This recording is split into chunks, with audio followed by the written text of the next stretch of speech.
ಬಂದಿರಲ್ಲ ಅದಕ್ಕೆ ನನ್ನ ಒಂದು ವೈಯಕ್ತಿಕವಾಗಿ ಕೃತಜ್ಞತೆಯನ್ನು ಸಲ್ಲಿಸುತ್ತಾ ಹಾಗೇನೆ ನಮ್ಮ ಶಾಲೆಗೆ ನೀವೆಲ್ಲರೂ ಕೂಡ ತಾಯಂದಿರು ಬಂದಿರಿ.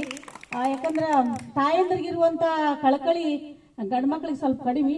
ನಮ್ಮ ಶಾಲೆ ನಮ್ಮ ಮಕ್ಕಳೆಲ್ಲ ಹೋಗ್ತಾರೆ ಅನ್ನುವಂಥ ಉದ್ದೇಶದಿಂದ ತಾವೆಲ್ಲ ಬಂದಿರಿ.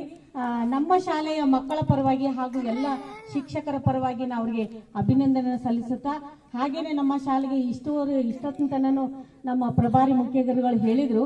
ಯಾಕಂದ್ರೆ ನಿಮ್ಮ ಬಗ್ಗೆ ಪಾಲಕರ ಬಗ್ಗೆ ಮಕ್ಕಳ ಬಗ್ಗೆ ನೀವು ಕೂಡ ಕಾಳಜಿಯನ್ನು ವಹಿಸ್ಬೇಕು. ಯಾಕಂದ್ರೆ ನೀವು ಕೂಡ ಮನೆಯಲ್ಲಿ ಸಾಯಂಕಾಲ ಇರ್ತಿಲ್ಲ, 1 ತಾಸು ಮಕ್ಕಳಿಗೆ ಪಠ್ಯ ಪುಸ್ತಕವನ್ನು ಓದ್ಲಿಕ್ಕೆ ಹೇಳಿ.